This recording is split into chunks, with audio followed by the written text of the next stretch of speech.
urbana foi danificada. Então eles precisam de uma atenção especial.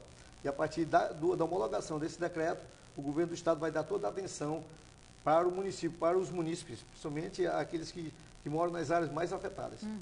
Só para o telespectador entender como é que funciona esse reconhecimento, né? É a prefeitura que inicialmente tem que decretar o estado de emergência, a situação de emergência, estado de calamidade, e encaminha essa solicitação para a Defesa Civil do Estado? Quando tem uma situação de desastre, o município é o primeiro a dar resposta. É dever dele, é uma competência legal de ele dar a primeira resposta em atendimento à população. Quando a situação se torna mais grave, aí ele decreta a situação de emergência e encaminha os documentos protocolares, que existe uma lista de documentos necessários que está estabelecido na instituição normativa do Ministério da Integração Nacional, que diz de como o Estado, como poder público, homologar a situação de emergência do município. E a partir do momento que a gente, da Defesa Civil, a gente faz uma análise técnica e encaminha um parecer ao governador, informando que aquele município se encontra efetivamente em situação de normalidade. E a partir daí o Estado vai proceder todos os mecanismos de ajuda para a população afetada, juntamente com o município. Se caso houver um agravamento maior e o Estado não tiver estrutura de resposta, porque os recursos são limitados, a gente solicita ajuda à Defesa Civil Nacional, como é o caso que está acontecendo hoje. Hoje nós estamos com técnicos da Defesa Civil Nacional, trabalhando junto com a Defesa Civil do Estado e do município, para juntar força para minimizar esse impacto. Porque a gente percebe que alguns municípios do interior não estão bem estruturados nessa questão assim de defesa civil, né? A gente percebe que monta-se talvez uma equipe para esse período, mas não é uma defesa civil bem estruturada. Isso acaba atrasando, né, essa solicitação de ajuda. Exatamente. Então, os procedimentos que nós adotamos quando o município não tem uma boa estrutura é encaminhar técnicos da Defesa Civil, para trabalhar junto com o município, que é dever dele. Então, a gente dá todo o aporte necessário para que o município proceda todos os mecanismos de homologação e reconhecimento da situação de emergência. Caso ele não tenha uma estrutura administrativa adequada, também a gente deixa os técnicos do município lá alocados e faça todos os procedimentos de resposta, como é o caso de socorro e assistencial. Tendo em vista que aqui no Amazonas a subida dos rios é um ciclo natural, né? Cabe às prefeituras a ter essa preocupação de sempre pensar que é preciso uma estrutura nesse sentido no município. O que a gente fala agora é adaptação. É notório essa questão da mudança climática, está havendo essa diversidade ambiental, principalmente de larga escala, como é o caso que causa a chuva acima do normal na nossa região. Então, os municípios têm que se adaptar, fazer infraestrutura urbana e até mesmo residencial, fazer de uma forma mais elevada, acima da cota de inundação do rio em qual ele está localizado. E quais os municípios onde o rio já parou de subir, já baixou? O município da primeira fase, o rio já baixou, os rios já baixaram bastante, como é o caso do Puru e Juruá. E o da segunda fase também, como é o caso do Alto Solimões. Até ele já está em plena vazante, os municípios já iniciaram a vazante, e agora que na terceira fase já existe, os rios já são estabilizados, é o caso do Solimões, o Negro e o próprio Amazonas, eles pararam de subir, inclusive o Negro, como você destacou ainda há pouco, o Negro já deu um sinal de subida, de descida, né? Então agora é aguardar esse momento, continuar atendendo a população, mas a gente busca, a ideia maior é buscar a normalidade social, até que o município consiga andar com as suas próprias pernas no funcionamento administrativo dele. Porque lá em Boca do Acre, por exemplo, o rio já baixou, mas o estado ainda é de calamidade e vai continuar ainda por um bom tempo. Devido à gravidade do impacto em função desse desastre, a gente está ainda acompanhando o município, principalmente que ele está sofrendo um desastre secundário, que é o fenômeno das terras caídas. Nós tivemos registro de 47 casas já destruídas e algumas sob ameaça de desmoronamento. Então, nós estamos acompanhando o município e depois que o rio secar, que a gente vai fazer os procedimentos, nós vamos acompanhar o procedimento de reestruturação do que a gente pode chamar até de barranco na orla do município, né? Então, a normalidade ainda não vai chegar assim de imediato. A gente vai ter que aguardar. Isso um estado de calamidade deve perdurar por quanto tempo assim no município? Uns 6 meses. 6 meses de impacto. É bastante. É bem significativo. Secretário, a gente vai fazer uma pausa na nossa entrevista e já então a gente volta a falar aí sobre a cheia. Não saia daí, um rápido intervalo, Band Cidade volta em instantes. Estamos de volta com o Band Cidade Entrevista deste sábado, hoje falando sobre a cheia dos rios aqui no Amazonas. E o nosso entrevistado é o secretário adjunto da Defesa Civil aqui do estado, Hermógenes Rabelo. Secretário, no bloco anterior a gente fez um pouco de um balanço aí da cheia aqui no estado. O trabalho da Defesa Civil agora se concentra na terceira fase, né, que vocês dividem aí tecnicamente, aí, abrangendo os municípios aqui afetados por onde passa o rio Amazonas, a capital, Rio Negro, enfim. Aqui na capital, o Rio Negro essa semana deu uma estabilizada, recuou um pouquinho na sexta-feira. O CPRM ainda diz que é muito cedo para definir se a cheia está acabando, mas na experiência de vocês da Defesa Civil, a cheia desse ano na capital não deve passar do que chegou até agora. Porque teve aquela ameaça como aconteceu em 2009. Quando a gente pensava, quando entrou no mês de junho, no meado do mês de junho, a gente pensava que a cheia iria encerrar, mas aconteceu chuva acima do normal na região do Alto Rio Negro, então promoveu a elevação do rio até o dia 4 de julho. Então foi o mês de junho todo com o impacto da cheia.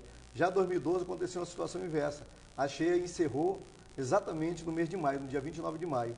Então 2012 foi o recorde de cheia aqui na cidade de Manaus, mas o bom naquele momento é que ela não entrou pelo mês de junho, que poderia ser muito mais catastrófico, né? Então a gente fica acompanhando para poder a gente, através dos históricos do desastre e as informações da hidrologia e do clima, que a gente consegue traçar nossas estratégias de ações em defesa da população que poderá ser afetada. Ou seja, vai depender agora do volume de chuvas mesmo. Mas a gente acredita, as previsões indicam que já existe uma redução do volume de chuva, a chuva está encerrando o período chuvoso, nós estamos num momento de transição entre o período chuvoso, que é o inverno amazônico, e o período seco, que é o verão amazônico. Então nós estamos num período de transição, essa chuva está diminuindo, então, consequentemente, esses rios não vão mais elevar de uma forma como estava antes, né? O trabalho da Defesa Civil Municipal feito aqui na capital contribuiu para o trabalho da Defesa Civil do Estado, que até há um tempo atrás tinha que cuidar praticamente da capital também, né? Exatamente, porque a gente está conseguindo impor nossas energias em toda a atenção aos municípios do interior, que são muito mais vulneráveis. A Defesa Civil da capital está cumprindo o papel dela, está fazendo todas as suas ações para minimizar o impacto desse desastre, principalmente aqui nas áreas mais vulneráveis, que é os igarapés de Manaus, como também a área rural daqui do município, né? A Defesa Civil trabalha muito bem, então ele consegue dar atenção maior para os municípios.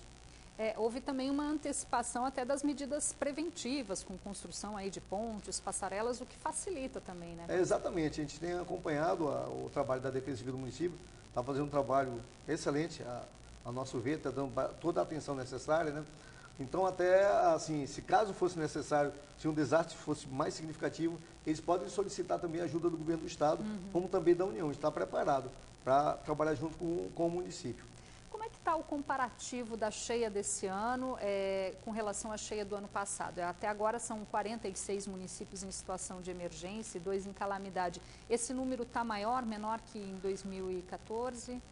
Não, em 2014 o problema maior foi o rio Madeira. No caso ali de Humaitá, que desde 97 não sofria uma cheia tão impactante como foi essa. Foi a maior cheia registrada do rio Madeira. Então o rio Madeira naquele momento ele conseguiu servir de barreira do rio Amazonas e naquele momento afetou a cidade de Manaus e uma boa parte aqui do Baixo Solimões. Mas esse ano o impacto está bem maior, porque o rio Solimões ele foi recorde em várias localidades, principalmente a partir da cidade de Fonte Boa até aqui Iranduba, o Cario da Várzea foi recorde de cheia. Então o impacto é bem maior e a atenção nossa, o trabalho também é bem maior.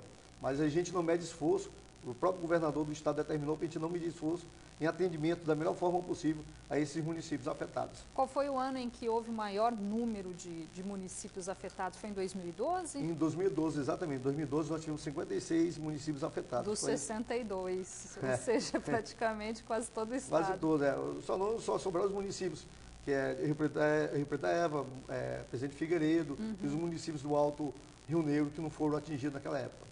E os impactos esse ano estão sendo grandes também para a agricultura aqui no estado, né? A gente percebe aí vários produtores tendo perdas, suas lavouras. A gente até fez uma reportagem essa semana conversando com o IDAM, os prejuízos chegam a 64 milhões de reais, né? É bastante significativo, principalmente porque os produtores que utilizam a várzea é um ambiente que eles conseguem utilizar para a agricultura, principalmente familiar. Eles não conseguiram fazer a colheita porque houve uma antecipação da subida da água, o nível do rio, houve uma antecipação, eles não conseguiram fazer a colheita, consequentemente os prejuízos. Então a família fica desabastecida, sem recursos para poder se alimentar. Então por isso, novamente, a gente destaca a ajuda humanitária, é importantíssimo nesse momento. A gente vê no ano passado a seca, a vazante do rio foi muito baixa. Uma boa parte da várzea, que o agricultor, o criador de gado, ele utiliza a várzea e a terra firme para fazer essa criação do bovino, eles não conseguiram transportar os gados para a várzea. Então eles ficaram na terra firme e não conseguiram engordar. Consequentemente, prejuízos na agropecuária, como também na agricultura, principalmente a familiar.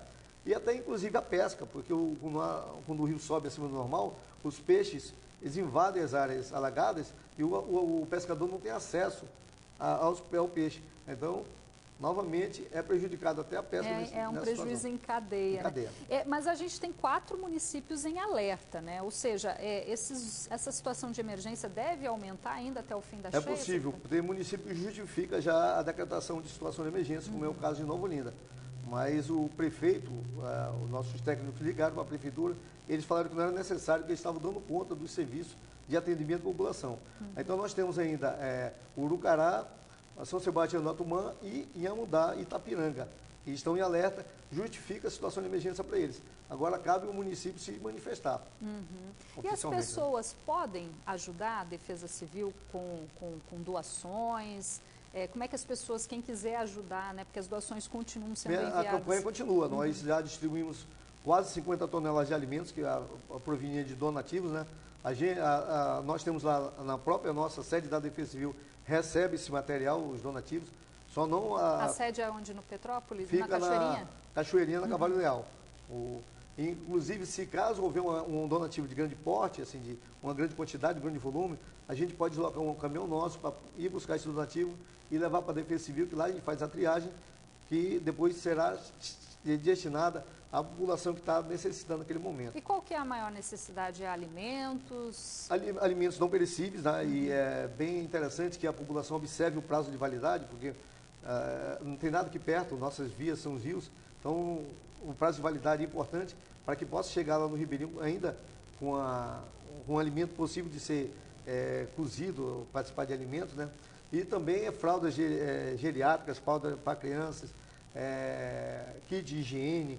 Então, a gente só não recomendamos roupas e sapatos, né? A gente não recomenda que sejam enviados. Tá certo. E passado esse período aí de cheia, que deve perdurar aí o trabalho de vocês até mais ou menos agosto, então qual é o período que o Estado deve ficar numa normalidade, assim? Bem, para nós na Defesa Civil do Estado, a gente fica em emergência até quando existe uma situação dessa, né? A gente fica até pelo menos a primeira quinzena de agosto. A partir dali que a gente entra na normalidade. Mas só que a Defesa Civil não para as atividades. A gente, na paz, a gente se prepara pela guerra. Aí começa os treinamentos e capacitações que a gente periodicamente faz juntamente com a Defesa Civil Nacional, como também juntamente com os municípios. A gente convida os municípios para vir a Manaus, ou muitas vezes a gente desloca técnicos nossos para os municípios para dar treinamento e capacitação. Para caso acontecer o desastre, o município está preparado para reagir juntamente conosco. E é a oportunidade, né, dos municípios buscarem essa ajuda para se qualificar, porque é uma estrutura necessária, né? Aqui no Amazonas não tem jeito, é um ciclo natural, o rio sempre vai subir, a cheia sempre vai afetar. Exatamente, a gente tem que estar preparado, principalmente porque hoje tem as normas burocráticas que têm que ser seguidas. Que todos os procedimentos que o governo faz de pagamento, de compras, tem que ser seguido. Inclusive, os recursos que são encaminhados, a gente presta conta para os tribunais, tanto de contas da União como também do Estado. Então, os procedimentos protocolares têm que ser seguidos. O município tem que saber disso. Não é simplesmente o governo do Estado dar o dinheiro para o prefeito e o prefeito gastar de qualquer forma, não. Ele vai ter que prestar conta. Mesma coisa o governo do Estado, a gente presta conta dos nossos atos. Tá certo. Para a gente finalizar a entrevista, eu gostaria que o senhor, até para as pessoas que acompanharam a notícia, né, de que o titular da pasta estava numa missão oficial no exterior e acabou aí sofrendo um problema de saúde, ele teve um AVC. Como é que está a situação do secretário, que também é comandante-geral aí do Corpo de Bombeiros? Graças a Deus, o coronel Roberto Rocha está em plena recuperação, está respondendo muito bem ao tratamento. Os médicos, inclusive, estão admirados pela boa recuperação dele. Logo, logo nós teremos aqui, se Deus quiser, o coronel Roberto Rocha no comando da Defesa Civil nossa. Ah, que bom, todos nós esperamos. Secretário Hermógenes Rabelo, muito obrigada pelas suas informações e bom trabalho aí durante esse período de cheia que continua. Muito obrigado, a gente que agradece pelo espaço para poder esclarecer a população do nosso empenho em ações de defesa civil. Tá certo.